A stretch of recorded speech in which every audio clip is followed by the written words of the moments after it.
The gray dress landed on Eliza Hartley's bed with a soft thud, and she knew before she even touched it that her life was about to change for the worse. Margaret Whitmore stood in the doorway, arms folded, her face carrying the same cold satisfaction it always wore when she found a new way to remind Eliza of her place. "Put it on," Margaret said. "The guests arrive within the hour, and I will not have you parading around in your good clothes as if you belong among them."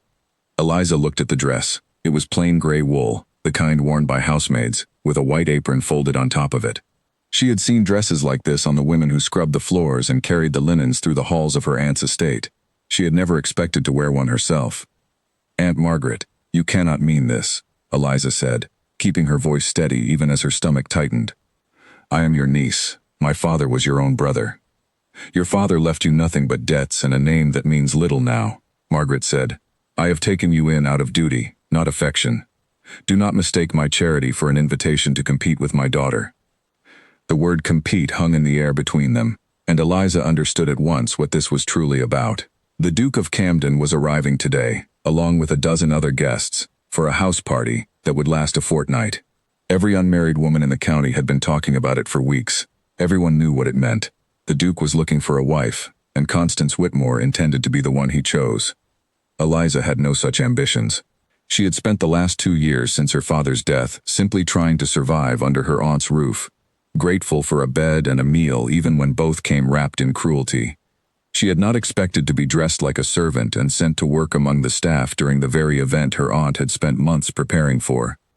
"You will help in the kitchen and assist with the linens," Margaret continued, as if she were discussing nothing more significant than the weather. "You will not speak to the guests unless spoken to, and you will certainly not mention that you are my niece. As far as anyone here is concerned, you are simply part of the household staff. And if I refuse?" Margaret's expression did not change, but her voice grew quieter, which was somehow worse than if she had shouted, "Then you may find lodging elsewhere, Eliza. I am sure there are workhouses that would take you in." There was nothing more to say. Eliza picked up the gray dress with hands that did not shake, though everything inside her wanted to. She had learned long ago that showing weakness in front of her aunt only invited more cruelty. She would wear the dress. She would serve the tea and carry the linens and keep her eyes down, because she had nowhere else to go, and because some quiet, stubborn part of her refused to let Margaret see her break. By the time the first carriages rolled up the long gravel drive, Eliza was already in the kitchen, her hair pinned back plainly, the apron tied tight around her waist. Through the narrow window above the sink, she could see the estate's grand entrance, where footmen in crisp uniforms stood ready to greet the arriving guests. Constance was already there, dressed in pale blue silk, her hair arranged in elaborate curls, practicing the kind of smile she had clearly rehearsed for days. "He's here," one of the other kitchen maids whispered, pressing close to the window beside Eliza. Her name was Harriet, a girl a few years younger than Eliza who had worked in the Whitmore household since childhood, the Duke of Camden himself. Eliza had heard the stories, as everyone had. Nathaniel Ashworth, Duke of Camden, was said to be reserved almost to the point of coldness, a man who had inherited his title young, and had spent the years since guarding himself carefully against anyone who might want him for his position, rather than himself. There were whispers of a betrayal in his past, though no one seemed to know the details, only that it had left him wary of trust and slow to warm to strangers. Eliza watched as he stepped down from his carriage. He was tall, dressed in dark clothing that seemed almost severe compared to the bright colors worn by the other guests, and he moved with the kind of careful control that suggested a man accustomed to being watched and judged. His expression gave away nothing as Margaret Whitmore swept forward to greet him, her voice pitched high with practiced warmth. "Your Grace, welcome to our home. We are so honored by your presence." The Duke offered a short, polite bow, his eyes moving briefly over the gathered household before settling, almost by habit, on the wider scene around him. Eliza pulled back from the window, suddenly aware of how foolish it would look if anyone noticed her watching. She had work to do, and the sooner she finished it, the sooner she could disappear into the quieter corners of the house where she belonged, at least according to her aunt. The afternoon passed in a blur of tasks. Eliza carried trays of tea to the drawing room, though she was instructed to leave them at the door for a proper maid to bring in, since Margaret could not risk the Duke noticing her too closely. She helped fold and press linens for the guest rooms, her fingers growing sore from the work. She scrubbed a stubborn stain from the kitchen floor while listening to the distant sound of laughter and conversation drifting from the drawing room, where Constance was undoubtedly working to charm every guest in sight. It was nearly evening when Margaret found a new task for her, one that made Eliza's stomach drop the moment she heard it. "The guests will be taking a walk through the garden before dinner," Margaret said, appearing in the kitchen doorway with the kind of satisfied look she wore whenever she had thought of something particularly effective. "You will carry refreshments out to them and serve accordingly." "Aunt Margaret, please," surely one of the other girls. "The other girls are needed elsewhere. You will do this, Eliza, and you will do it well. I expect you to be invisible. Do you understand me? Invisible." There was no room for argument, not that arguing had ever done Eliza any good. She gathered the tray of refreshments with hands that trembled only slightly, and made her way out to the garden, where the guests had already begun to gather beneath the late afternoon sun. Constance walked close beside the Duke, her laughter carrying across the lawn, bright and practiced. Lord Edmund Grey, the Duke's close friend, walked a step behind them, his sharp eyes taking in the scene with quiet amusement. Eliza moved among the guests as instructed, careful to keep her gaze lowered, offering refreshments and stepping back before anyone could truly look at her. Most of the guests paid her no attention at all, which was exactly what her aunt wanted. She was simply part of the scenery, as forgettable as the hedges lining the garden path. But as she approached the small group near the fountain, she felt a gaze settle on her that did not move away as quickly as the others had. She looked up, and found herself looking directly into the eyes of the Duke of Camden. For a moment, neither of them spoke. His expression was unreadable, but there was something in the way he studied her that felt different from the polite disinterest she had grown used to from guests who saw her only as part of the household staff. It was as if he were actually looking at her, seeing something the gray dress had not quite managed to hide. "Thank you," he said finally, taking a glass from her tray. His voice was low and even, carrying none of the practiced charm she had heard from Constance all afternoon. "You're welcome, Your Grace," Eliza replied, keeping her voice as steady and unremarkable as she could manage. She expected him to turn away then, to return his attention to Constance and the rest of the group as any other guest would have done. Instead, he held her gaze for a moment longer, as though something about her had caught his attention and refused to let go. "Have we met before?" he asked. The question caught her off guard. "No, Your Grace, I don't believe we have." "Strange," he murmured, more to himself than to her. "You seem familiar somehow." Before Eliza could respond, Constance's voice cut sharply through the moment. "Your Grace, you simply must come see the roses on the far side of the garden. My mother had them planted especially for this visit." The Duke's attention shifted, though not without one final glance back toward Eliza, brief but unmistakable. She used the moment to slip away, her heart pounding harder than she wanted to admit, retreating toward the kitchen with her empty tray and her mind racing. She told herself it meant nothing. He was simply a man who had noticed a face out of place among the household staff, nothing more. Certainly not the kind of attention that could lead anywhere, not for a woman dressed like a servant, working under a roof where she was barely tolerated even in private. But as she reached the kitchen door and glanced back one last time across the lawn, she saw him still standing near the fountain, and for just a moment, before Constance pulled him fully into conversation, his gaze found hers again across the distance. Margaret was waiting for her just inside the door, her expression sharp with suspicion. "What was that?" she demanded. "I saw him speaking to you." "He only thanked me for the refreshments, Aunt Margaret, nothing more." "See that it stays that way," Margaret said, her voice low and dangerous.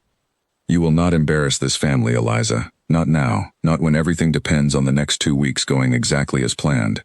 Eliza said nothing, only nodded, and moved past her aunt toward the kitchen, where a stack of dishes waited to be washed. But as she worked, her mind kept returning to the moment by the fountain, to the way the Duke had looked at her as though he were trying to solve a puzzle he could not quite name. She did not know it yet, but that single glance had already set something in motion that no gray dress, no cruel aunt, and no carefully laid plan would be able to stop. Outside, the sun began to sink behind the hills, casting long shadows across the garden where the guests continued their walk, unaware that among the household staff moving quietly through the estate, a young woman in a servant's dress had just caught the attention of the very man everyone else was trying so desperately to win. Morning brought no relief from the tension of the day before. Eliza woke before dawn, as she always did now, to help prepare the household for the day's demands. The house party would continue for another 12 days, and every one of them promised to be as exhausting as the first. She dressed quickly in the same gray uniform, tying her apron with practiced hands, and made her way down to the kitchen where the other staff were already at work. Harriet greeted her with a tired smile and a nod toward the enormous list of tasks pinned to the wall beside the stove. Cook says we're serving breakfast in the morning room today instead of the main dining hall, Harriet said. Something about wanting a more intimate setting for the guests to talk among themselves. Eliza glanced at the list, her stomach tightening as she read her own assigned duties. She was to help serve breakfast, then assist with preparing the guest rooms, then return in the afternoon to help with tea service in the garden again. It seemed her aunt had decided that despite the risk, Eliza's labor was too useful to waste by keeping her fully out of sight. Or perhaps, Eliza thought with a flicker of unease, Margaret simply wanted to keep a closer eye on her. The morning room was smaller and warmer than the main dining hall, with tall windows that let in soft golden light. Eliza carried in trays of tea and toast, keeping her eyes low as she moved between the guests, none of whom seemed to notice her presence beyond the occasional murmured thanks. Constance sat close to the Duke, chattering about a recent trip to London, her voice bright and confident.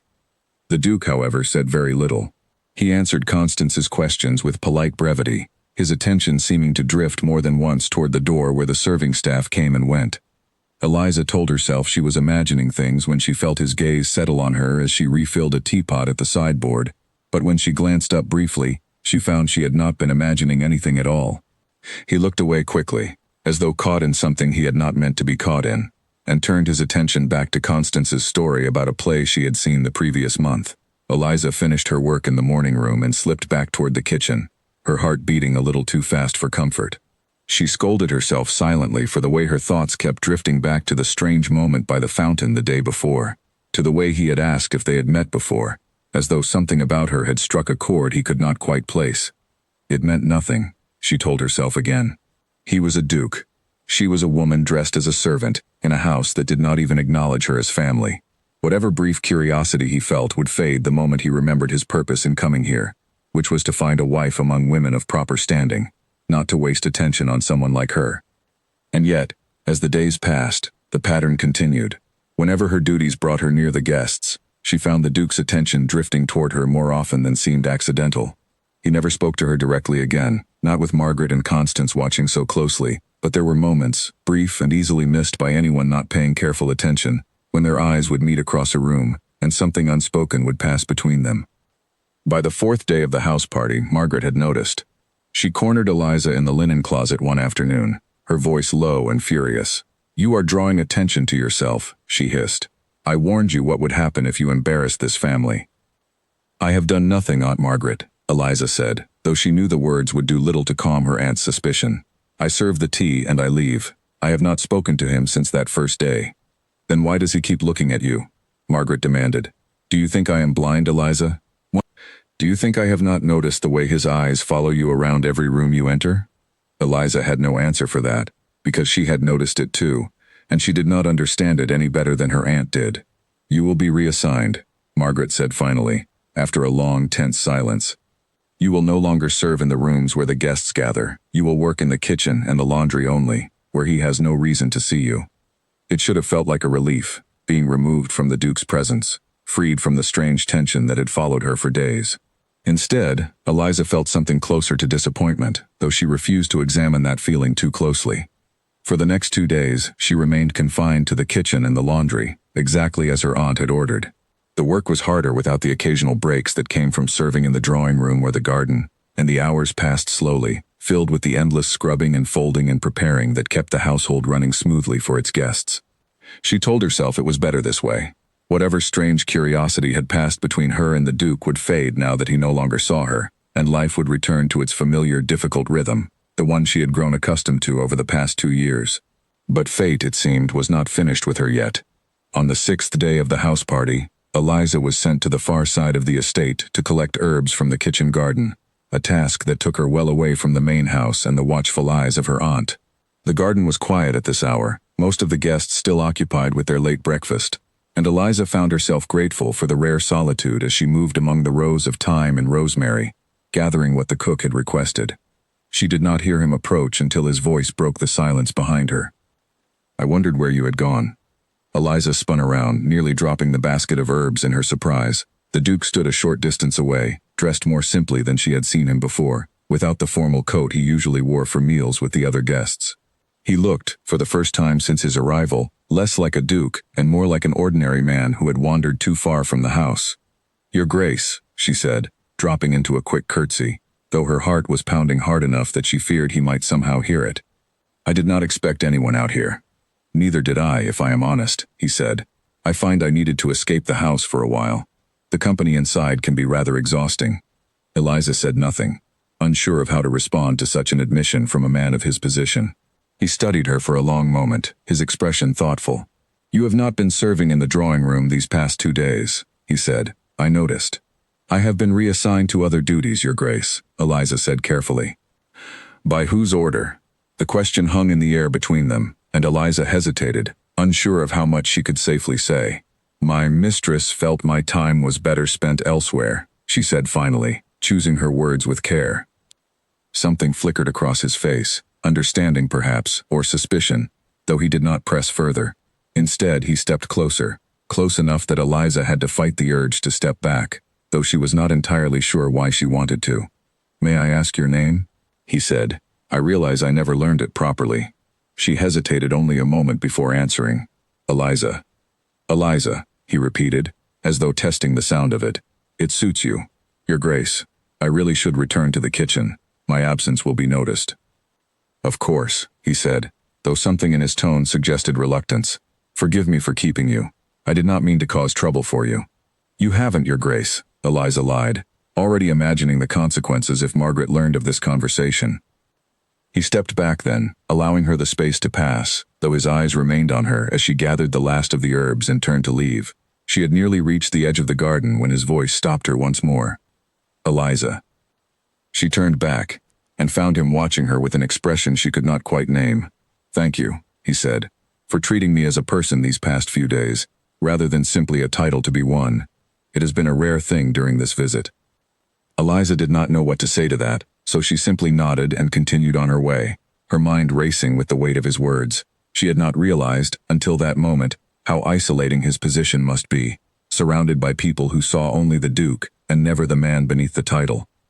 It was a strange thing to have in common with him, she thought, both of them reduced to something less than themselves by the people around them, though for entirely different reasons. She returned to the kitchen just as the cook was beginning to wonder about her absence, offering a quick explanation about the herbs being harder to find than expected. No one questioned her further, and for that she was grateful. But that evening, as she lay in her narrow bed in the small room she shared with 2 other maids, she found herself replaying the conversation in the garden again and again, unable to shake the image of the Duke standing among the herbs, looking more like a lonely man than a powerful one. She told herself, as she had told herself every day since his arrival, that nothing could come of this strange, quiet connection growing between them. He was a duke, destined to marry a woman of proper birth and standing, not a niece dressed as a servant by her own family. Whatever kindness had passed between them in the garden that afternoon would have to remain exactly that, a brief, private moment, unremarkable to anyone but the 2 of them. And yet, as sleep finally claimed her, she could not quite make herself believe that this would be the last time their paths crossed during his stay. She was right not to believe it, though she could not have known, as she drifted into an uneasy sleep, just how much closer the danger to her fragile secret was about to come, or how quickly the quiet peace of these stolen moments would be shattered by her aunt's growing suspicion and her cousin's simmering jealousy. The following morning brought a change in the weather, gray clouds rolling in from the west and threatening rain by midday. The shift in the sky seemed to match the mood inside the house, where Margaret had grown increasingly short-tempered as the days passed without a formal understanding between Constance and the Duke. 2 weeks, Margaret muttered to herself as she passed through the kitchen, not seeming to notice or care that Eliza was within earshot. 2 weeks, and still no proposal. What is the man waiting for? Constance, when she appeared for breakfast, looked equally frustrated, though she hid it better in front of the guests than her mother did in private. Eliza caught only glimpses of her cousin throughout the day, but each one carried the same simmering irritation, the kind that came from a woman used to getting what she wanted and finding, for the first time, that it might not come easily. By afternoon, the rain had begun in earnest, forcing the guests indoors for the remainder of the day. This meant more work for the household staff, who now had to manage entertainment and refreshments within the confines of the house rather than the gardens. Eliza found herself pulled back into service despite her aunt's earlier order, simply because there were not enough hands to manage everything the shifted schedule required. She kept to the edges of the rooms as much as possible, delivering trays and collecting empty dishes with quick, efficient movements designed to draw as little attention as possible. It worked well enough until late in the afternoon, when she was sent to deliver a fresh pot of tea to the library, where several of the guests had gathered to escape the noise of the main drawing room. The Duke was among them, seated near the window with a book open on his lap, though he did not appear to be reading it. When Eliza entered with the tray, his attention shifted to her immediately, and she felt the familiar warmth rise in her cheeks despite her best efforts to remain composed. "Ah, thank you," said Lord Edmund Grey, who sat nearby with a newspaper folded across his knee. He was a pleasant man, quick to smile, and Eliza had noticed during the past few days that his sharp eyes seemed to take in far more than he let on. "We were beginning to think we had been forgotten entirely." "Never, my lord," Eliza said, setting the tray down carefully on the side table. "The rain has simply slowed everything today." "A fine excuse," Edmund said with a smile, "though I suspect the truth is that half the household has abandoned their posts to watch the storm from the windows instead." Eliza allowed herself a small, careful smile at that, though she kept her eyes lowered as she poured the tea. She was acutely aware of the Duke's gaze on her throughout the exchange, though he said nothing, seeming content simply to watch the small, ordinary interaction unfold. It was Edmund who broke the silence again, his tone shifting slightly, becoming more curious. "You have an unusual bearing for a household maid, if you do not mind my saying so. Have you always worked in service?" The question caught Eliza off guard, and she felt her pulse quicken with the sudden fear of exposure. "I have not always done this particular work, my lord," she said carefully, "but circumstances change, and one learns to adapt." "A diplomatic answer," Edmund said, studying her with renewed interest. "You speak like someone with an education, my dear." "Edmund," the Duke said quietly, a note of warning in his voice that surprised Eliza, "I believe the young woman has other duties to attend to." Edmund glanced between them, something knowing flickering across his face, though he said nothing more, simply inclining his head toward Eliza in a gesture of polite dismissal. Eliza took the opportunity gratefully, gathering the empty tray and retreating from the library as quickly as propriety allowed. Once safely in the hallway, she allowed herself a long, steadying breath. Lord Edmund's questions had been too perceptive for comfort, and she could not shake the feeling that he had noticed something the others had missed, something about her that did not quite fit the role she had been assigned to play.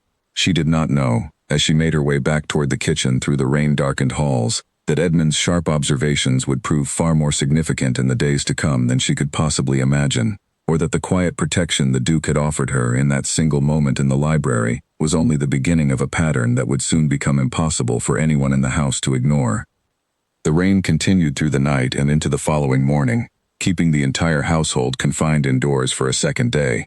Eliza woke early, her body aching from the previous day's labor, and made her way down to the kitchen where the familiar routine of preparing breakfast awaited her. She had barely begun her tasks when Harriet pulled her aside, her expression worried. "Mrs. Whitmore is asking for you," Harriet whispered. "She does not look pleased." Eliza's stomach dropped, though she kept her face carefully neutral as she made her way toward the small study her aunt used for household matters. She found Margaret seated behind the desk, her expression tight, with barely controlled anger. "Close the door," Margaret said. Eliza did as she was told, her hands folding together in front of her in a gesture that had become habit over the past 2 years, a way of steadying herself before whatever unpleasantness was about to come. "I have heard," Margaret said slowly, "that you were seen speaking with Lord Grey in the library yesterday, and that the Duke intervened on your behalf." "I was simply delivering tea, Aunt Margaret. Lord Grey asked a few questions, and the Duke said nothing of consequence." "Nothing of consequence," Margaret repeated, her voice sharp with disbelief. "Eliza, do you understand what is at stake here? Do you understand what it would mean for this family if the Duke's attention were to wander toward a servant, real or imagined?" "I have done nothing to encourage his attention," Eliza said, though even as she spoke the words, she was not entirely certain they were true. She had not sought out the Duke's notice, but she could not deny that some part of her had not minded it either. Margaret rose from her chair, moving around the desk to stand closer to Eliza, her expression calculating in a way that made Eliza's skin prickle with unease. "I think it is time we removed the temptation entirely," she said. "You will not serve at any of the remaining gatherings for the rest of the Duke's visit. You will remain in the kitchen, in the laundry, wherever you like, so long as it keeps you out of his sight. Aunt Margaret, please. The other girls cannot manage the workload alone during a house party of this size. Then we will hire additional help from the village if necessary," Margaret snapped. "I will not have you ruining Constance's chances because some passing curiosity has caught the Duke's eye. Do you understand me, Eliza?" There was nothing to do but agree, and Eliza did so quietly, though something inside her rebelled against the unfairness of it all. She had not asked for the Duke's attention. She had not sought to compete with Constance for anything, and yet she was being punished as though she had committed some deliberate offense, simply for existing within the same walls as a man who happened to notice her. The next several days passed in a blur of confinement, exactly as Margaret had promised. Eliza remained in the kitchen and laundry, her world shrinking to the familiar rhythm of scrubbing and folding and preparing meals that other hands would carry to the guests. She heard news of the house party only secondhand, through the whispered gossip of the other staff, who spoke of the Duke's continued reserve toward Constance, despite her best efforts to win his favor. She had the seamstress make 3 new gowns just this week, Harriet reported one evening as they worked together over a mountain of linens. And still he barely looks at her twice during dinner. Eliza said nothing, though she felt an unwelcome flicker of something she refused to name at the news. It did not matter to her, she told herself firmly. It could not matter to her. Whatever strange connection had passed between herself and the Duke during those brief encounters in the garden and the library was nothing more than a passing curiosity on his part. Forgotten, no doubt, the moment he was no longer confronted with her presence. And yet, on the 9th day of the house party, she learned just how wrong that assumption had been. She was sent, that afternoon, to deliver a message to the stable regarding a delayed shipment of feed for the horses, a task simple enough that even Margaret had not thought to object to it. The rain had finally cleared, leaving the grounds damp and fragrant, and Eliza found herself grateful for the excuse to step outside after so many days confined within the house. She had just finished delivering the message to the head groom when a familiar voice called out behind her. "I had begun to think you had vanished entirely." Eliza turned to find the Duke standing near the stable entrance, dressed for riding, his horse being led out by one of the stable hands behind him. She felt her pulse quicken, despite her best efforts to remain composed. "Your Grace, I did not expect to find you here. I find the stables offer a rare moment of peace during a visit such as this," he said, echoing something close to what he had told her in the garden days before. "Though it seems peace is becoming harder to find these days, in more ways than one."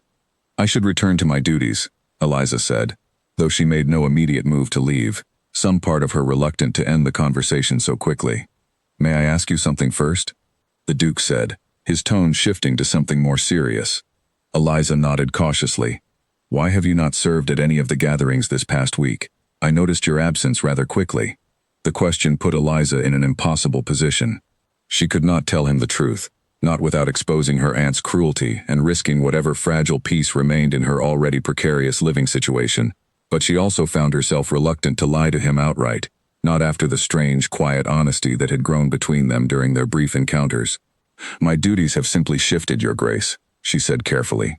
"There is always more work than hands to do it, especially during a gathering of this size."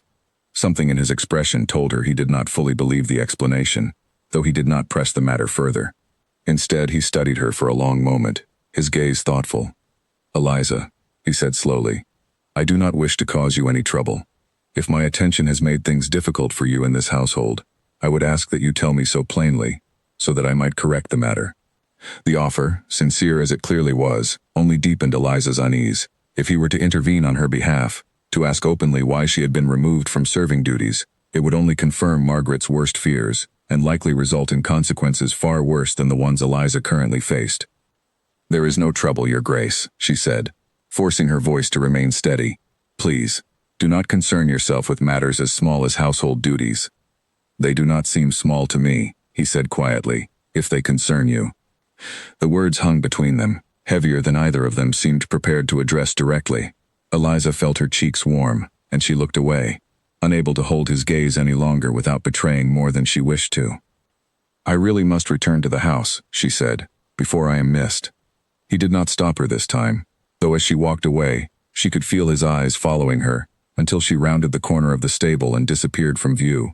She pressed a hand to her chest as though she could somehow steady the frantic beating of her heart through touch alone, and forced herself to focus on the path back to the kitchen, on the safe, familiar routine that awaited her there. But peace, it seemed, was not to be found that day. She had barely reached the kitchen door when Constance appeared, seemingly out of nowhere, her expression sharp with suspicion and something colder beneath it. "I saw you," Constance said, her voice low and dangerous, speaking with him near the stables. "He asked about the shipment of feed for the horses, Constance. Nothing more. Do not lie to me, Eliza. I have eyes." I have seen the way he watches you, even when he thinks no one else notices. Constance stepped closer, her voice dropping to something almost venomous. You think you can steal what should be mine simply because you have a pretty face and a sad story? You are nothing, Eliza, a charity case, a servant in everything but title, and soon, if I have my way, in title as well. The words struck harder than Eliza expected, though she refused to let it show on her face. I want nothing from the Duke, Constance. I have never sought his attention. And yet you have it, Constance said, which makes you a problem I intend to solve, one way or another. She turned and swept away before Eliza could respond, leaving her standing alone outside the kitchen door, with her cousin's threat hanging heavy in the damp evening air. Eliza had faced her aunt's cruelty for 2 years, had learned to endure it with quiet resignation, but there was something different in Constance's threat, something that suggested her cousin was prepared to go further than simple unkindness, to secure what she believed was rightfully hers. That night, as Eliza lay awake in her narrow bed, she found herself turning Constance's words over and over in her mind. A problem I intend to solve, one way or another. She did not know what form that solution might take, but she knew, with a growing sense of dread, that it would not be gentle. She thought too of the Duke's words by the stable, the quiet sincerity in his voice when he had asked whether his attention had caused her difficulty. There was something dangerous in the warmth she felt whenever she thought of him, something that had no place in the careful, guarded life she had built for herself since her father's death. She could not afford to hope for anything more than survival, and yet, despite every warning she gave herself, hope had begun to take root anyway, small and stubborn and entirely unwelcome.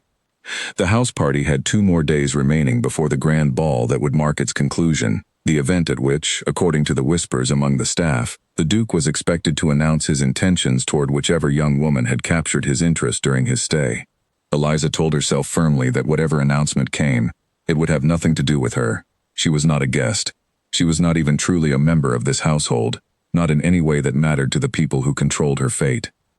But as sleep finally claimed her, she could not shake the image of the Duke's face in the stable yard, the quiet seriousness in his eyes when he had asked whether his attention had caused her difficulty, as though her well-being genuinely mattered to him, in a way that went beyond simple curiosity. The next morning arrived gray and quiet, though the calm did little to settle the unease that had taken root in Eliza's chest since her cousin's threat the night before. She rose before the rest of the household, as she always did, and made her way to the kitchen, where the cook, a broad, kindly woman named Agnes, greeted her with a nod and a heavy sack of potatoes that needed peeling before the guests woke for breakfast. "You look tired, girl," Agnes said, not unkindly, as Eliza settled onto the low stool beside the wash basin. "Did you sleep at all?" "Not much," Eliza admitted, taking up the paring knife. "There is a great deal on my mind." Agnes did not press further, though her eyes lingered on Eliza for a moment longer than usual, sympathy evident in the deep lines of her weathered face. She had worked in the Whitmore household longer than anyone else on staff, long enough to remember Eliza's father, who had visited occasionally before his death, always kind to the servants in a way his sister Margaret never was. "Your father was a good man," Agnes said quietly, as though reading Eliza's thoughts. "It is a shame he is not here to see how his sister treats his daughter." The words, gentle as they were, brought an unexpected sting of emotion to Eliza's eyes, and she blinked it back quickly, unwilling to let herself be undone by kindness when she had grown so accustomed to bracing against cruelty instead. "Thank you, Agnes," she said simply, and returned her attention to the potatoes. The morning passed in its usual rhythm of preparation and service, though Eliza noticed a strange tension threading through the household as the day wore on, servants exchanging quiet, knowing glances whenever Constance's name came up in conversation. It was not until mid-afternoon, when Eliza was sent to collect fresh flowers from the greenhouse for the evening's dinner table, that she began to understand the source of it. She found Lord Edmund Grey waiting near the greenhouse entrance, seemingly by chance, though something in his posture suggested otherwise. "Miss Eliza," he said, using her name with a familiarity that surprised her, "I wonder if I might have a word." "My lord, I really should not delay in my tasks. This will only take a moment, I promise you." He glanced around, as though ensuring they were not overheard, before continuing in a lower voice. "I have known Nathaniel a long time, since we were boys, in fact. I have rarely seen him take notice of anyone the way he has taken notice of you these past 2 weeks." Eliza felt her cheeks warm, though she kept her expression carefully composed. "I am sure you are mistaken, my lord." "I am not in the habit of being mistaken about my closest friend," Edmund said, a faint smile touching his mouth. I only wish to say this. Whatever your circumstances truly are, and I suspect they are rather different from what Mrs. Whitmore would have the household believe, you need not fear that his interest is idle or careless. Nathaniel does not offer his attention easily, not after what he has endured in years past. What do you mean, my lord? Edmund hesitated, as though weighing how much to say. That is a story for him to tell, if he chooses. I only wished you to know that you are not imagining the significance of what has passed between you these past 2 weeks. And I would advise you to be careful. There are those in this household who have noticed as well, and not all of them wish you well. The warning settled uneasily alongside everything else weighing on Eliza's mind, confirmation of a danger she had already begun to sense but had not wanted to name outright. She thanked Lord Edmund for his candor, though she could not shake the feeling, as she gathered the flowers and made her way back toward the house, that events were moving faster than she could control, faster than she was prepared for. That evening, dinner passed with the same strained politeness that had marked every meal since Constance's confrontation outside the kitchen. Eliza, confined once more to the kitchen and unseen by the guests, listened through the swinging door as Harriet reported fragments of the conversation drifting from the dining hall. The Duke barely touched his food, Harriet whispered, setting down a stack of dirty plates near the wash basin, and Miss Constance kept glancing at him as though she expected him to say something important, but he never did. Eliza said nothing, focusing her attention on the pot she was scrubbing, though her mind remained fixed on Lord Edmund's warning from earlier that day. Careful, he had said. Not all of them wish you well. She did not need to ask which of them he meant. Constance's threat still echoed in her thoughts, sharp and unresolved, a promise of trouble yet to come. Later that night, once the last of the dishes had been cleared and the household had begun to settle into sleep, Eliza found herself standing at the small window of her shared room, looking out at the dark shape of the garden below, silvered faintly by moonlight. Somewhere within those walls the ball was being planned for 2 nights hence, an event that would mark the end of the house party and, according to every whisper among the staff, the moment when the Duke would finally declare his choice. She did not know what that choice would be. She told herself, firmly and repeatedly, that it did not matter, that whatever passed between herself and the Duke of Camden was a fleeting, impossible thing that could never survive beyond the borders of this strange, suspended fortnight. And yet, as she finally climbed into bed and closed her eyes, she could not stop herself from wondering, just once, what it might feel like to be chosen rather than hidden, to be seen rather than dressed in gray and told to disappear. She fell asleep with that question unanswered, unaware that the coming days would answer it in ways far more public and far more painful than she could have imagined. The day of the ball arrived with a flurry of activity that swept through the entire estate from the earliest hours of morning. Every servant, Eliza included, was pressed into service preparing the great hall, the largest room in the house, for the evening's festivities. Chandeliers were polished until they gleamed, fresh flowers arrived by the cartload from the greenhouse, and the kitchen buzzed with the frantic energy of a feast being prepared for nearly 100 guests. Margaret found Eliza shortly after midday, her expression carrying the same calculating sharpness it always did when she had settled on a new plan. "You will serve at tonight's ball," Margaret announced, and something in her tone made Eliza's stomach tighten with immediate suspicion. "Aunt Margaret, I thought you wished to keep me away from the guests." "Circumstances have changed," Margaret said simply. "I need every available hand tonight, and you will serve drinks among the guests. You will wear your uniform, exactly as you have all fortnight, and you will remember your place." There was something deliberate in the way Margaret emphasized the uniform, something that made Eliza uneasy, though she could not immediately place why. She had little choice but to agree, and spent the remainder of the afternoon helping prepare the hall alongside the rest of the staff, her mind circling uneasily around her aunt's sudden change of plan. By evening, the great hall had been transformed into something magnificent, candlelight glittering off polished silver and crystal, music drifting from the small orchestra assembled in the corner, and guests arriving in a steady stream of silk and jewels.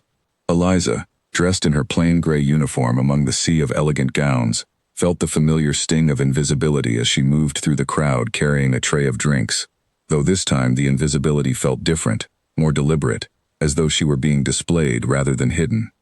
She understood why within the hour. Margaret had positioned her, quite deliberately, in the very center of the hall's main thoroughfare, ensuring that every guest who wished to reach the dance floor, or the refreshment table, would pass directly by her.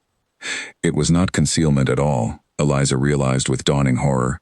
It was exposure, calculated and precise, a way of reminding every guest present, And the Duke most of all, exactly what Eliza was and was not. Constance appeared at her side just as the realization settled fully into place, her expression bright with malicious satisfaction. "You look lovely tonight, cousin," she said, her voice pitched just loud enough for those nearby to hear. "Gray suits you so well. It matches your station perfectly." Several guests nearby exchanged glances, some amused, others simply curious, and Eliza felt her face burn with humiliation as she continued serving, refusing to give her cousin the satisfaction of a reaction. She kept her eyes down, her movement steady, though inside she felt something close to despair settling over her. It was nearly an hour later, as the dancing reached its peak and the hall grew warm with candlelight and laughter, that the Duke found her again. He appeared at her side almost without warning, his expression unreadable as he studied the scene around them, the deliberate placement that Eliza now understood only too well. "This was not an accident," he said quietly, his voice low enough that only she could hear it over the music. "Your Grace, please, I should not be seen speaking with you." "I am beginning to understand why," he said, something hard entering his voice. "Eliza, tell me the truth. Are you truly a servant in this household, or is there something else I have been too slow to see?" Eliza hesitated, torn between the fear of what honesty might cost her and the exhaustion of maintaining a lie that seemed increasingly impossible to sustain. Before she could answer, Constance's voice rang out across the hall, sharp and triumphant, carrying easily over the surrounding conversation. "Your Grace, I see you have discovered my little secret." The nearby guests turned, drawn by the sudden shift in Constance's tone, and Eliza felt the color drain from her face as her cousin swept toward them, a cruel smile fixed firmly in place. "This is Eliza Hartley," Constance announced, loud enough now that half the hall had turned to listen. "My cousin, if you can believe it, daughter of my mother's late brother, a man who left nothing but debts when he died. We took her in out of charity, though I fear charity has made her forget her place." "Isn't that right, Eliza?" The hall had gone quiet, dozens of eyes now fixed on Eliza, who stood frozen with her tray still in her hands, humiliation and fury warring in equal measure beneath her carefully composed exterior. Margaret appeared beside her daughter, her expression carrying a satisfaction that made clear this moment had been planned, orchestrated with precision to unfold exactly as it now was, in front of the largest possible audience. "Constance," Margaret said, her voice carrying false concern that fooled no one paying close attention. "Perhaps this is not the place." "No, Mother. I think it is exactly the place," Constance said. "The Duke has been so very interested in our little servant girl these past 2 weeks. I thought everyone deserved to know the truth of who, and what, she really is." Whispers spread through the crowd like a rising tide, guests exchanging scandalized glances, some clearly delighted by the unexpected drama unfolding before them. Eliza felt as though the floor had opened beneath her feet, every carefully guarded secret now laid bare before an audience of strangers, exactly as her aunt and cousin had intended. She waited for the Duke to step back, to distance himself from the scandal now attached to her name, to return his attention to Constance and the socially acceptable match everyone had expected from the beginning. Instead, he set down his own glass with deliberate calm and turned to face the gathered crowd directly. "I am glad the truth has finally come to light," he said, his voice carrying clearly across the suddenly silent hall, though not perhaps in the manner Miss Whitmore intended. Constance's triumphant smile faltered slightly, uncertainty creeping into her expression for the first time. "Your Grace, I only meant to clarify. You meant to humiliate her," the Duke said, cutting her off with a coldness Eliza had not heard from him before, in front of nearly 100 witnesses no less. "I confess, I find that far more troubling than anything regarding Miss Hartley's circumstances." The whispers in the crowd shifted in tone, curiosity giving way to something closer to fascination, as the guests began to sense that the scandal unfolding before them was not the one Constance had intended to create. "Your Grace," Margaret interjected quickly, her composure cracking under the weight of the crowd's attention, "surely you understand that appearances must be maintained. Eliza has been treated fairly, given shelter and employment despite being your niece," the Duke finished for her, his tone sharp enough to draw a visible flinch from Margaret. "Your own brother's daughter, dressed as a servant and paraded through this ball as an object of ridicule. I have spent a great deal of time in society, Mrs. Whitmore, and I have rarely witnessed cruelty disguised so poorly as charity." Eliza stood frozen through the exchange, hardly able to believe what she was witnessing.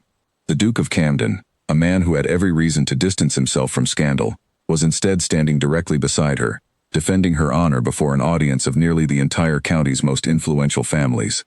He turned to her then, his expression softening slightly as he extended his hand. "Miss Hartley," he said, loud enough for the entire hall to hear, "would you do me the honor of this dance?" The hall fell utterly silent, every eye fixed on the two of them, on the impossible tableau of a duke offering his hand to a woman dressed in a servant's gray uniform. Eliza felt her heart pounding so hard she feared everyone in the room could hear it, uncertainty and hope warring within her as she looked at his outstretched hand. She thought of her aunt's cruelty, of 2 years spent shrinking herself smaller and smaller to survive beneath this roof. She thought of Constance's threats, of the calculated humiliation orchestrated for this very evening, and she thought of the quiet kindness the Duke had shown her, in the garden, in the library, by the stables, kindness that had asked nothing of her except honesty. Slowly, deliberately, she set down her tray and placed her hand in his. The orchestra, after a stunned pause from the musicians who had clearly been watching the scene unfold along with everyone else, resumed playing, and the Duke of Camden led Eliza Hartley, dressed still in her plain gray uniform, out onto the center of the dance floor, in full view of every guest who had come to witness Constance Whitmore's triumph. It was, Eliza thought as they began to move together through the steps of the dance, the strangest and most terrifying moment of her entire life. But as she looked up and found the Duke's steady gaze fixed on her, unwavering and certain, she felt something else stirring beneath the fear, something that felt, for the first time in longer than she could remember, dangerously close to hope. Behind them, Margaret and Constance stood frozen at the edge of the dance floor, their carefully orchestrated humiliation transformed, in the span of a few devastating minutes, into a public spectacle of an entirely different kind, one that neither of them had ever imagined possible, and one from which there would be no easy recovery. As the dance continued, Eliza became gradually aware of the whispers still circling the edges of the hall, though their tone had shifted entirely from what Constance had intended. Where before the murmurs had carried mockery and scandal, now they carried something closer to astonishment, even admiration, as guest after guest turned to watch the Duke of Camden guide a servant girl through the steps of a waltz with the same careful attention he might have shown any lady of the highest rank. "She carries herself well," Eliza heard one older woman murmur to her companion as they passed near the edge of the floor. "One would almost think she had been raised for this, rather than for scrubbing floors." "Her father was Edward Hartley," another voice answered, quieter but no less audible. "A respectable man by all accounts before his troubles began. I remember him from years past. It seems his daughter has inherited more than his misfortune." Eliza caught fragments of these exchanges as she moved through the dance, each one a small, unexpected balm against the humiliation she had endured only minutes before. She had spent 2 years believing herself forgotten, erased by circumstance and her aunt's cruelty, and yet here, in this single unbearable evening, she was being seen, truly seen, by more people than she had encountered in the entire time since her father's death. The Duke, for his part, seemed entirely unconcerned with the whispers surrounding them, his attention fixed steadily on Eliza as though the rest of the hall had ceased to exist. "You dance beautifully," he said quietly, for her ears alone. "Where did you learn?" "My father insisted upon it," Eliza admitted, some of the tension in her shoulders easing slightly at the simple, ordinary nature of the question. He believed a proper education should include more than reading and arithmetic, even for a daughter he knew might never have the fortune to use it.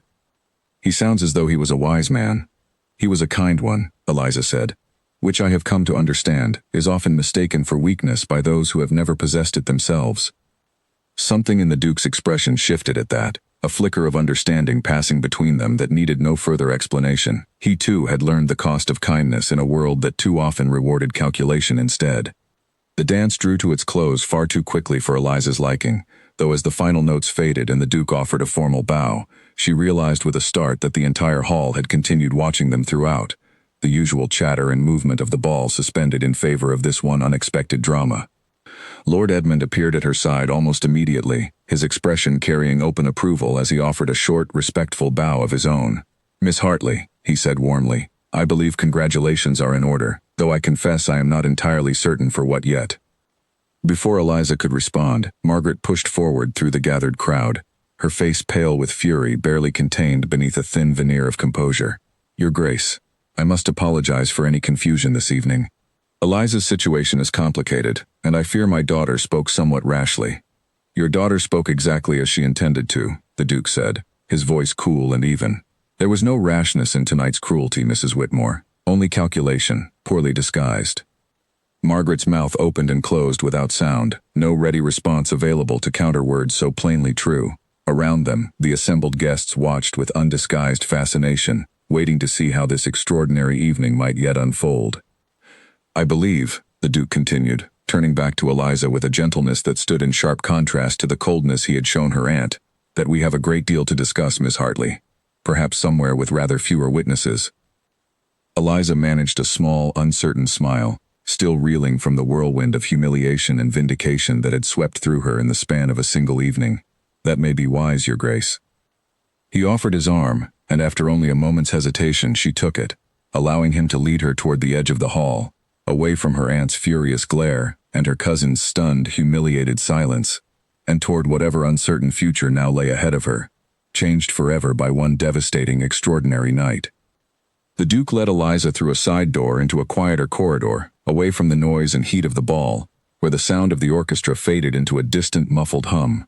She was acutely aware of her plain gray uniform against the polished elegance of the hallway, of how out of place she must have looked walking beside a man dressed in the finest silk and velvet the county had to offer. "You must have questions," the Duke said once they had found a measure of privacy near a tall window overlooking the darkened garden. "I have many, Your Grace," Eliza admitted, "though I hardly know where to begin." "Nathaniel," he said, "I think, after everything that has passed between us these past 2 weeks, we might dispense with formality, at least when we are alone." Eliza felt a small, unexpected warmth at the offer, though she kept her voice steady as she responded. "Nathaniel, then, why did you defend me tonight? You had every reason to distance yourself from the scandal my aunt and cousin created. It would have been far easier for you to simply walk away." He was quiet for a long moment, his gaze drifting toward the darkened window before returning to her. "3 years ago," he said slowly, "I was engaged to a woman named Charlotte. She seemed, at the time, everything I believed I wanted in a wife: gracious, accomplished, seemingly devoted. It was only after our engagement was announced that I learned the truth, that her affection had never been for me at all, only for my title and the wealth attached to it. She had been quite open about it, in private, with friends who later thought it amusing to inform me of her true feelings." "I am sorry," Eliza said quietly, understanding now the guardedness Lord Edmund had alluded to in the greenhouse days before. "I do not tell you this for sympathy," Nathaniel continued. "I tell you because it changed how I see people, particularly those who might benefit from my position. I have spent 3 years assuming the worst of every woman who smiled too readily in my direction, every family who seemed too eager to arrange a meeting. It has made me, I fear, rather difficult to please. And yet you danced with a servant tonight, in front of nearly 100 witnesses." "Because you never once tried to please me," Nathaniel said, his voice carrying quiet conviction. "From the very first afternoon, when you handed me a glass of refreshment by the fountain, you treated me exactly as you would have treated any other guest, no more, no less. You did not seek my attention. If anything, you seemed to actively avoid it, which I confess only made me more curious." Eliza considered this, turning the strange truth of it over in her mind. She had never once thought to charm him, had never imagined that such a thing could even be possible given her circumstances, and it seemed that very absence of calculation had been the thing that drew his notice in the first place. "Tell me about your father," Nathaniel said, gently shifting the conversation. "Constance mentioned debts, but I suspect there is more to the story than she chose to share." Eliza took a slow breath, unaccustomed to speaking openly about the past 2 years, and began to explain. Her father, Edward Hartley, had been a respected gentleman farmer, well regarded in the county for his fairness and generosity, though never wealthy in the way the Whitmores were. A series of poor harvests, followed by an ill-advised investment meant to recover the family's finances, had left him deeply in debt by the time of his sudden death from fever 3 years ago. "My mother had died years before that," Eliza continued, "and with no other family willing to take me in, I had little choice but to accept my aunt's offer of shelter, despite knowing even then that her generosity would come with conditions I might not enjoy." "And has it been terrible?" Nathaniel asked, his expression carrying genuine concern rather than idle curiosity. Eliza hesitated, unaccustomed to such direct honesty being invited from her. "There have been difficult days," she admitted finally. "My aunt has never let me forget that I am dependent on her charity, and Constance has made her feelings toward me clear on more occasions than I can count. But I have had shelter and food, and for that I have tried to remain grateful, however imperfect the circumstances." "You deserve far more than mere gratitude for scraps of charity," Nathaniel said, something fierce entering his tone. "You deserve to be treated as the gentleman's daughter you are, not paraded before a ballroom as an object of ridicule." Before Eliza could respond, footsteps echoed down the corridor, and both of them turned, to find Lord Edmund approaching with a grave expression that immediately dampened the warmth of the moment. "Nathaniel, Miss Hartley, I am sorry to interrupt," Edmund said, "but I believe you should know what is being said in the hall." Mrs. Whitmore and her daughter have retreated to gather themselves, but I overheard them discussing a plan to salvage the evening. I fear they intend to spread word among the guests that Miss Hartley's character is not what it appears, in an attempt to discredit whatever has passed between the two of you tonight. Eliza felt a fresh wave of dread settle over her. "What kind of rumors?" Edmund's expression turned apologetic. "I did not hear the full details, only that Constance mentioned something about your conduct during your time in this household, implications regarding your relationships with certain male members of staff. I suspect it is entirely fabricated, but you know as well as I do that such rumors, once spoken aloud in a room full of society's most eager gossips, can prove difficult to fully undo."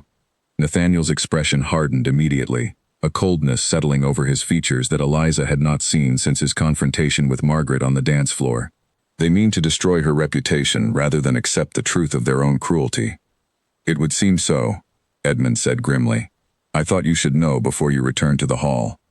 Eliza felt her composure beginning to crack under the weight of this new threat.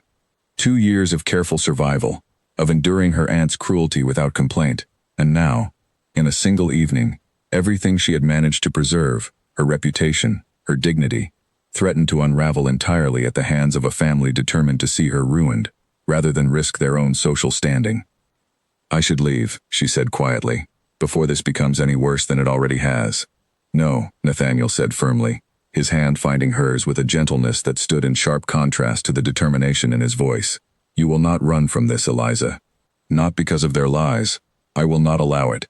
Nathaniel, you do not understand the position I am in. If word spreads that my character has been questioned, even falsely, it will follow me for the rest of my life, regardless of anything you or Lord Grey might say in my defense." "Then we will ensure the truth is heard louder than their lies," Edmund said, an idea clearly forming behind his sharp eyes. "I have a suggestion, if you are both willing to hear it." Nathaniel nodded for him to continue, and Edmund glanced briefly toward the hall before speaking. "I happen to know several guests here tonight who have long histories with your family, Miss Hartley, people who remember your father fondly, and who would, I suspect, be quite willing to speak on your behalf if given the opportunity. Lady Pembroke, in particular, was close friends with your mother before her passing. If we can gather even a handful of respected voices to counter whatever Constance intends to spread, her scheme will collapse before it has the chance to take root." Eliza felt a fragile thread of hope amid the chaos of the evening. "Do you truly believe that would work?" "I believe truth, spoken plainly by the right voices, has a way of overpowering even the most carefully constructed lies," Edmund said, "especially when those lies come from a family already exposed as cruel and calculating in front of the very same audience." Nathaniel squeezed her hand gently. "Will you trust us to help you through this?" Eliza looked between the two men, both offering her something she had not experienced in longer than she could remember. Genuine, unconditional support, freely given without expectation of anything in return. Slowly she nodded. "Then let us return to the hall," Nathaniel said, "and face whatever comes together." They made their way back toward the great hall, where the ball continued despite the undercurrent of scandal now threading through every conversation. Edmund peeled away first, moving purposefully through the crowd toward a cluster of older, well-dressed women near the refreshment table, while Nathaniel guided Eliza back into the main gathering with quiet, steady confidence. They found Constance holding court near the edge of the dance floor, surrounded by a small group of guests she had clearly been working to convince of whatever fabricated story she intended to spread. Her expression flickered with alarm as she noticed Nathaniel and Eliza approaching, though she recovered quickly, forcing a bright, false smile onto her face. "Your Grace, Eliza," she said smoothly. "I was just telling everyone how relieved I am that the confusion earlier has been resolved." "Were you?" Nathaniel said flatly, making no effort to disguise his skepticism. Before Constance could respond further, Lady Pembroke approached, a stately older woman whose presence seemed to command immediate attention from everyone nearby. "Eliza Hartley," she said warmly, taking both of Eliza's hands in her own. "My dear girl, I have not seen you since you were a child. You have grown into the very image of your mother, God rest her soul. She was one of my dearest friends, you know, before her passing." The unexpected warmth of the greeting drew surprised glances from the surrounding guests, and Eliza felt a rush of gratitude so intense it nearly brought tears to her eyes. "Lady Pembroke, I did not realize you remembered me." "How could I forget?" Lady Pembroke said. "The daughter of Edward Hartley, one of the most honorable men I ever had the privilege to know. It is a travesty, an absolute travesty, how this family has treated you since his passing." She turned a pointed look toward Constance, whose confident smile had begun to falter visibly under the weight of Lady Pembroke's disapproval. "I have heard some rather troubling whispers tonight, Constance, regarding attempts to malign this young woman's character. I do hope, for your family's sake, that such rumors prove entirely unfounded, as I would hate to see the Whitmore name further tarnished by association with such ungenerous behavior." The warning, delivered with the polished precision of a woman well versed in the subtle warfare of society gossip, landed with visible impact. Constance's composure cracked further, her gaze darting nervously between Lady Pembroke and the small crowd that had gathered to witness the exchange. "I am sure there has been some misunderstanding," Constance managed finally, though her voice lacked its earlier confidence. "I am sure there has been," Lady Pembroke agreed, though her tone made clear exactly whose misunderstanding she believed it to be. She turned back to Eliza with a warm smile. "You must come visit me properly, my dear, once this evening's excitement has settled. I have a great deal I would like to tell you about your mother, if you are willing to hear it." Eliza, overwhelmed by the sudden, unexpected kindness after so many months of enduring her aunt's cold charity, could only nod, her throat too tight with emotion to manage a proper response. As Lady Pembroke moved away to continue her quiet campaign of support among the other guests, Eliza felt Nathaniel's hand settle gently at her back, a silent gesture of reassurance amid the continuing chaos of the evening. Whatever scheme Constance had intended to unleash upon her reputation seemed, for now, to be crumbling under the combined weight of Lady Pembroke's influence and the undeniable truth of the evening's earlier events. But as Eliza glanced across the hall and caught sight of Margaret watching the unfolding scene with an expression of cold, calculating fury, she understood that the night's battles were far from finished. Her aunt was not a woman inclined to accept defeat gracefully, and Eliza suspected that whatever came next would test her resolve in ways she had not yet imagined. Margaret crossed the hall with brisk, purposeful steps, drawing Constance aside near a shadowed alcove where she believed herself out of earshot. Eliza, still standing near Nathaniel, caught only fragments of the heated exchange that followed, Margaret's voice low but sharp with fury. "You have ruined everything," Margaret hissed. "Lady Pembroke of all people. Do you have any idea what her disapproval will cost this family?" "I did not know she remembered the girl," Constance said, her earlier confidence entirely gone now, replaced by something close to panic. "Mother, what do we do?" "We salvage what dignity remains," Margaret said, "and we pray this scandal does not follow us into next season." Eliza looked away, unwilling to take satisfaction in her aunt's distress, though she could not entirely suppress the quiet vindication rising within her after 2 years of enduring cruelty without complaint. Nathaniel, sensing the shift in her mood, guided her gently toward a quieter corner of the hall, away from the lingering tension. "You handled that with more grace than I would have managed, in your position," he said.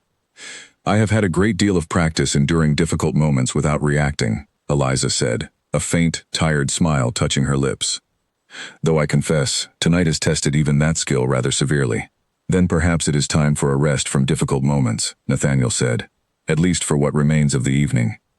He led her toward a quieter side room, where a small gathering had settled to enjoy quieter conversation away from the dance floor, and for the first time in longer than Eliza could remember, she found herself simply existing in a social setting, without fear of judgment or reprisal, treated not as a servant to be tolerated, but as a woman worthy of genuine conversation and respect. Lady Pembroke joined them briefly, sharing gentle stories of Eliza's mother that brought both laughter and tears in equal measure, painting a portrait of a woman Eliza had lost too young to remember clearly on her own. Lord Edmund returned as well, reporting with quiet satisfaction that the rumors Constance had attempted to spread had largely died before taking root, smothered beneath the weight of Lady Pembroke's public disapproval and the undeniable truth of Nathaniel's public declaration on the dance floor. As the evening finally began to wind toward its close, guests departing in a steady stream of carriages rolling away into the night, Eliza found herself standing once more beside Nathaniel near the entrance hall, the chaos of the ball finally settling into a fragile, exhausted quiet. "What happens now?" she asked, uncertain of her own place in whatever came next. "Now," Nathaniel said, "you rest. and we allow the dust of tonight to settle.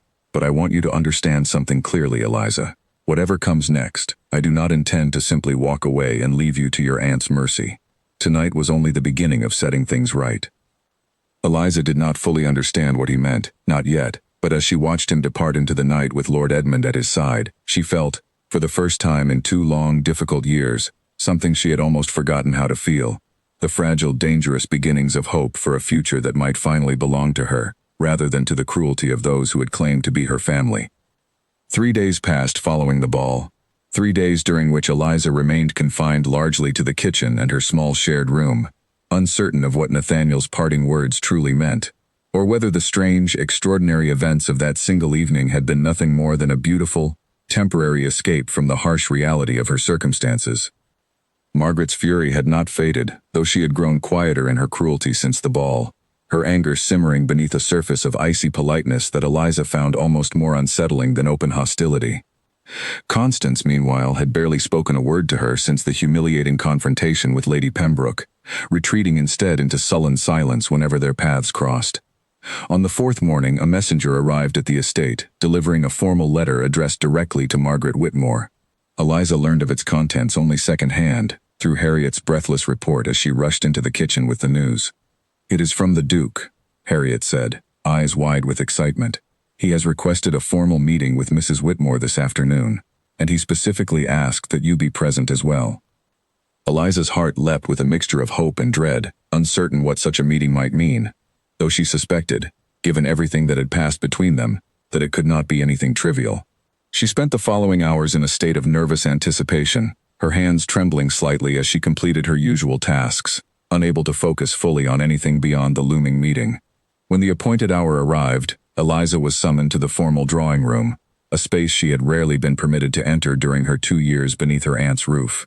She found Nathaniel already present, along with Lord Edmund, both dressed formally, their expressions carrying a seriousness that suggested the gravity of what was about to unfold. Margaret stood near the fireplace, her posture rigid with barely suppressed tension, while Constance hovered near the window, her earlier confidence entirely absent. "Thank you for joining us, Miss Hartley," Nathaniel said formally, though Eliza caught the warmth beneath his careful, official tone. "Your Grace," Eliza replied, dropping into a curtsy, uncertain of the correct protocol for whatever this meeting was meant to be. "I have come today," Nathaniel began, addressing the room at large, "to address the circumstances I witnessed during my stay in this household, circumstances I find myself unable to simply overlook." He turned toward Margaret directly. "Mrs. Whitmore, you have kept your late brother's daughter in a state of servitude for 2 years, denying her the recognition and respect her birth entitles her to, all while presenting a public face of charitable generosity that bears no resemblance to the truth of her treatment within these walls." Margaret's face had gone pale, though she attempted, weakly, to defend herself. "Your Grace, I have provided her shelter and sustenance at considerable expense." "At the expense of her dignity," Nathaniel interrupted, his voice cold and precise. "I have made inquiries these past several days, Mrs. Whitmore.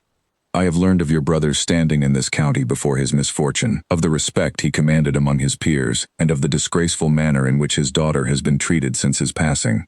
I find myself entirely unwilling to remain silent on the matter." "What is it you intend to do?" Margaret asked, her voice carrying a note of genuine fear now, the calculating confidence of the ball entirely stripped away. Nathaniel glanced briefly toward Eliza before continuing, something gentler entering his expression, even as his words remained firm. "I intend, with Miss Hartley's permission, to formally request her hand in marriage. I understand this will come as a surprise, given the brevity of our acquaintance, but I have rarely been more certain of anything in my life." The room fell into stunned silence. Constance made a small, choked sound near the window, while Margaret's composure crumbled entirely, her mouth opening and closing without any sound emerging.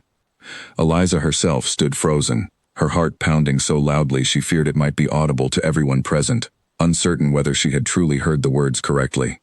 "Your Grace," she managed finally, "you cannot possibly mean to propose marriage after a mere fortnight's acquaintance." "I mean exactly that," Nathaniel said, turning to face her fully now, his expression carrying none of the coldness he had shown toward Margaret only moments before. "I have spent 3 years guarding myself against precisely this kind of decision, Eliza, certain that no one could want me for anything beyond my title and fortune.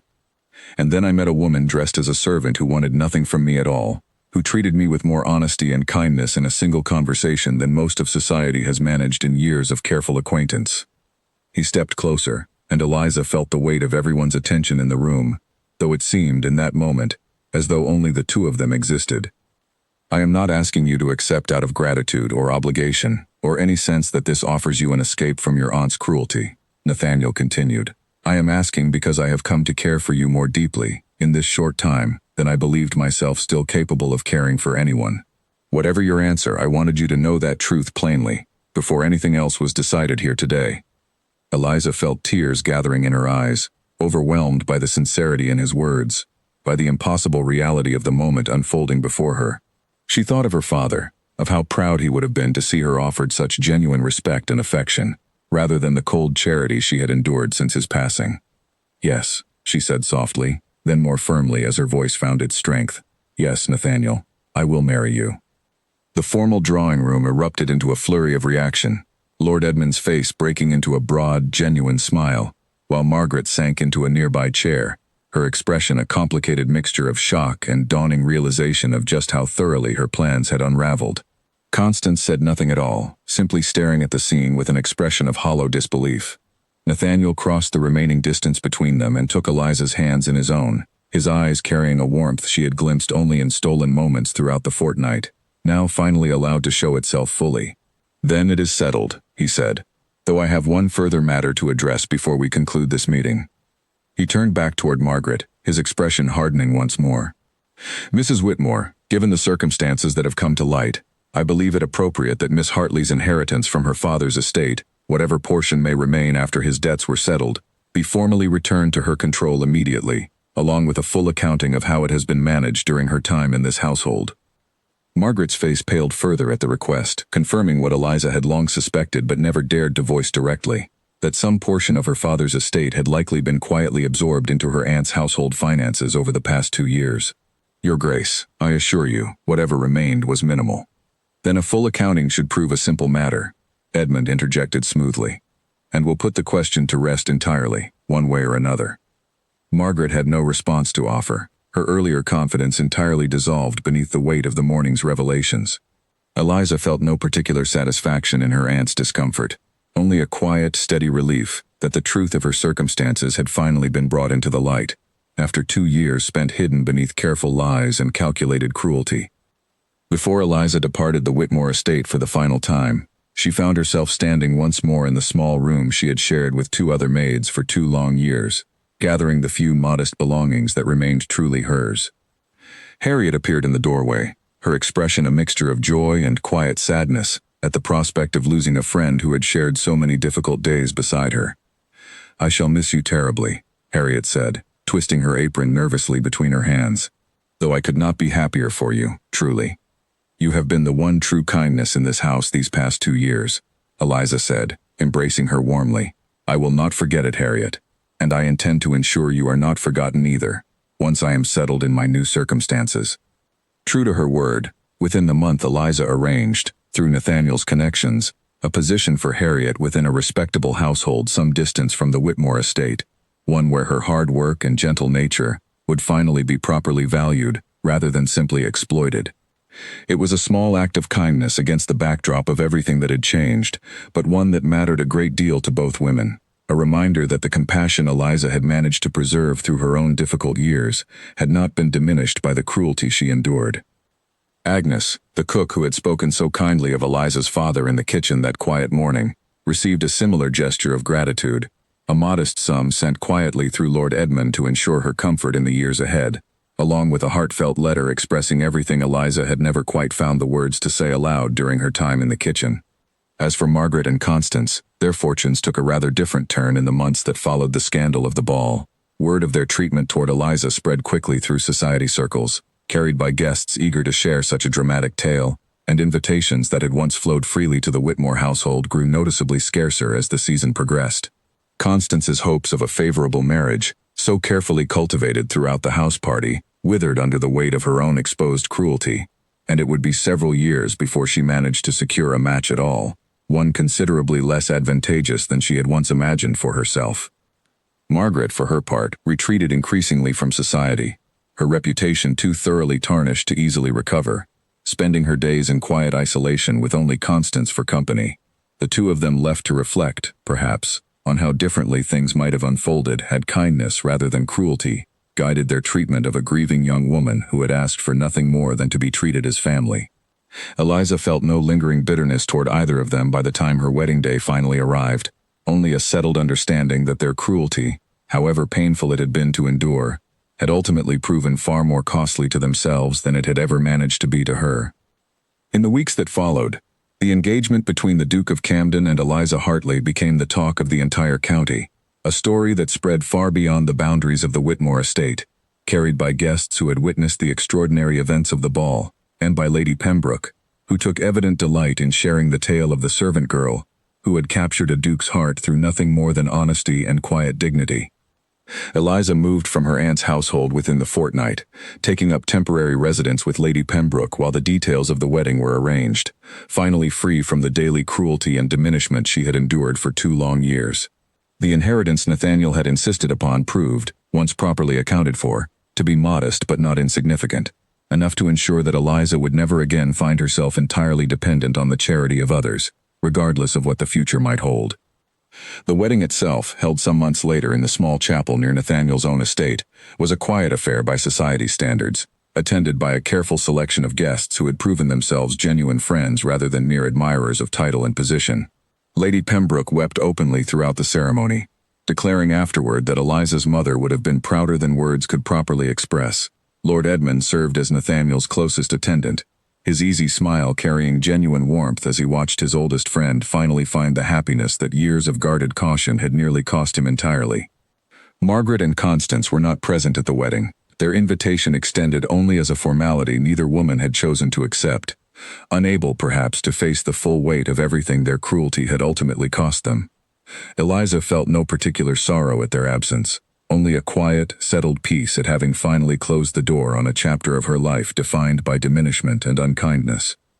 As she stood beside Nathaniel following the ceremony, dressed now in fine silk rather than servant's gray, surrounded by genuine friends rather than calculating relatives, Eliza allowed herself, for the first time in years, to simply exist within a moment of pure, uncomplicated happiness.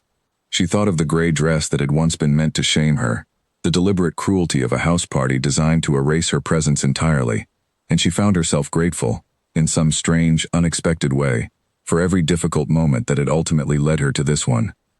"What are you thinking?" Nathaniel asked quietly, noticing the faraway look in her eyes. "That sometimes," Eliza said, smiling up at him, "the very things meant to break us end up revealing exactly how strong we truly are." Nathaniel's answering smile carried the same quiet warmth she had first glimpsed by the fountain, weeks ago now, when a duke had looked past a servant's uniform and seen, for the first time in years, someone worth truly knowing. "Then I suppose," he said, "we have your aunt's cruelty to thank, in some small way, for bringing us together." "A strange thing to be grateful for," Eliza said, laughing softly. "Perhaps," Nathaniel agreed. "But life, I have found, rarely unfolds in the manner we expect. Sometimes the darkest circumstances lead us exactly where we were always meant to be." Together, they turned to greet their gathered friends, ready to begin the next chapter of a life neither of them could have imagined only a few short months before, a life built not on title or fortune, but on the simple, unshakable foundation of honesty, kindness, and a love that had refused to be diminished by gray uniforms or cruel intentions. The girl once dressed to be forgotten had become, in the end, impossible to ignore, chosen not despite her circumstances but because of the quiet strength those circumstances had revealed, a strength that no amount of cruelty had ever managed to break. A year had passed since the wedding, and Camden Hall had settled into a warmth it had not known in a long while. The quiet halls, once occupied only by Nathaniel's guarded solitude, now filled with laughter, conversation, and the steady rhythm of a household finally at peace. Eliza had taken to her new position with a grace that surprised even herself, managing the estate's affairs with the same quiet competence she had once been forced to apply to scrubbing floors and folding linens, though now every effort was met with respect rather than dismissal.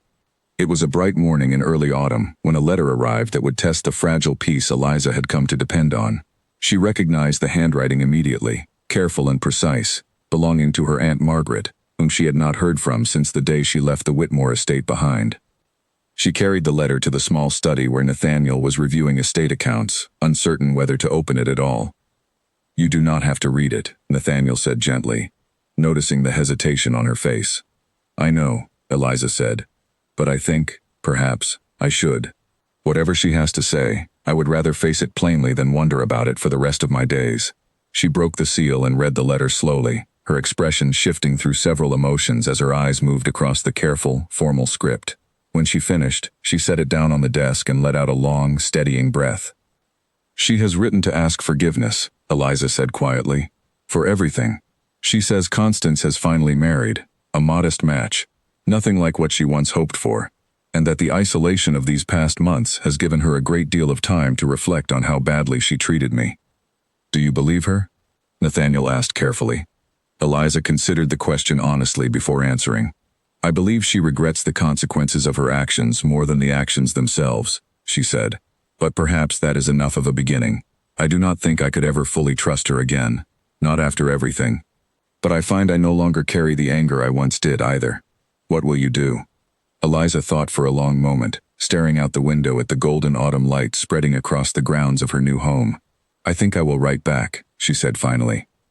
"Not to invite her into our lives as though nothing happened, but simply to tell her that I have forgiven her, for my own sake more than hers. I do not wish to carry that particular weight any longer."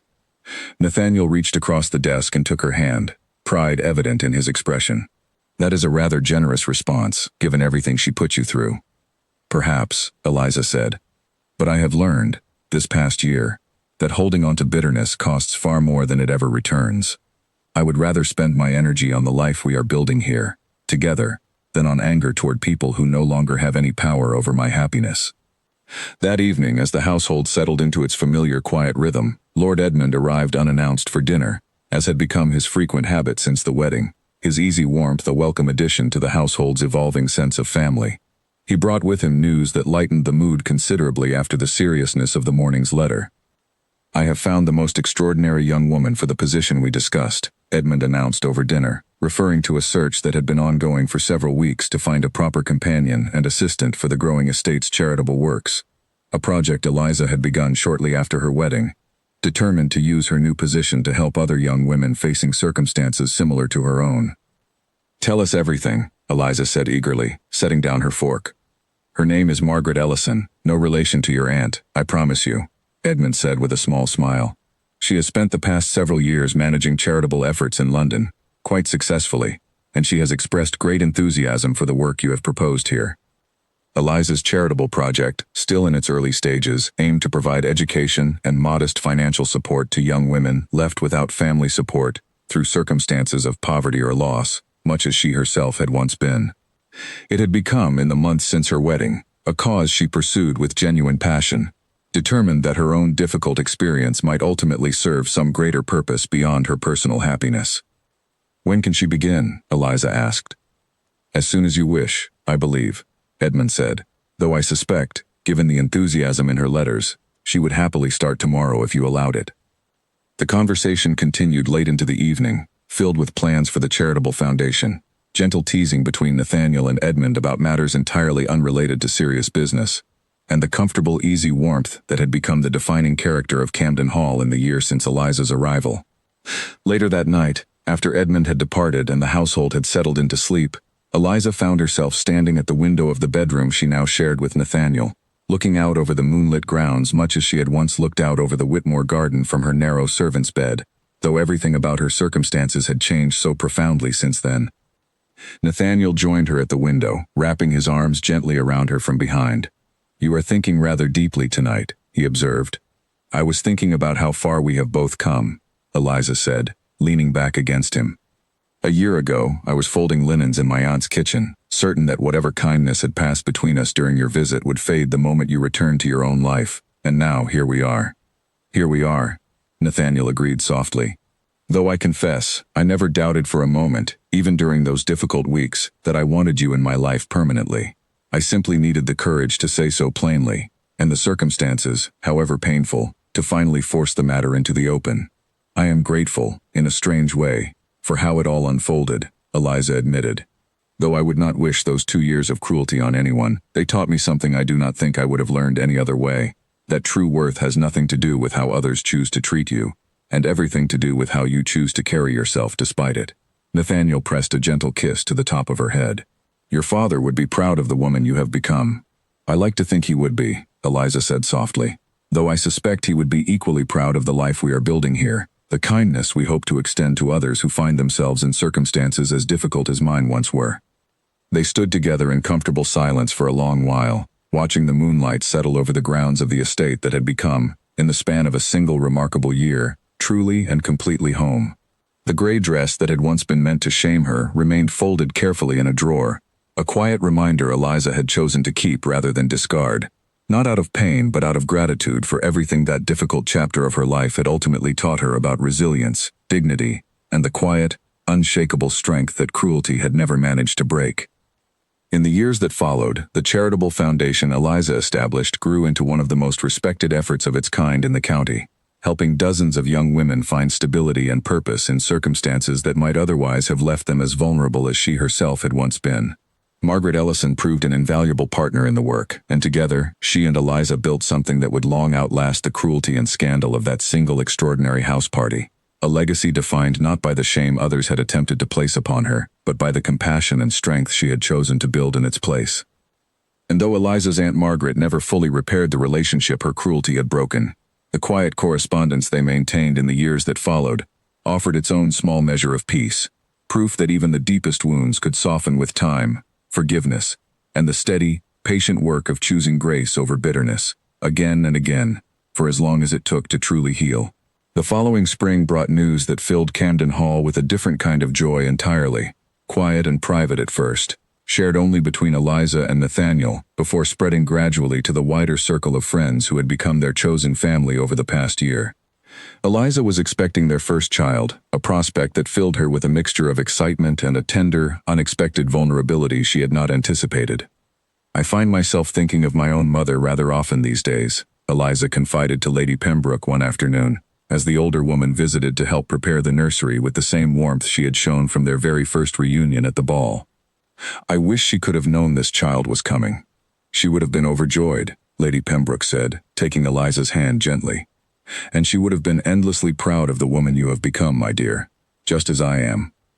Nathaniel, when Eliza shared the news with him privately that evening, seemed momentarily unable to find words at all, his usual careful composure giving way to an openness of emotion Eliza had rarely witnessed even in their most private moments together. A child, he said finally, wonder evident in his voice. Our child. Are you frightened? Eliza asked, watching him carefully. Terrified, he admitted with a soft laugh, though I suspect that is simply what it means to love someone before you have even met them properly.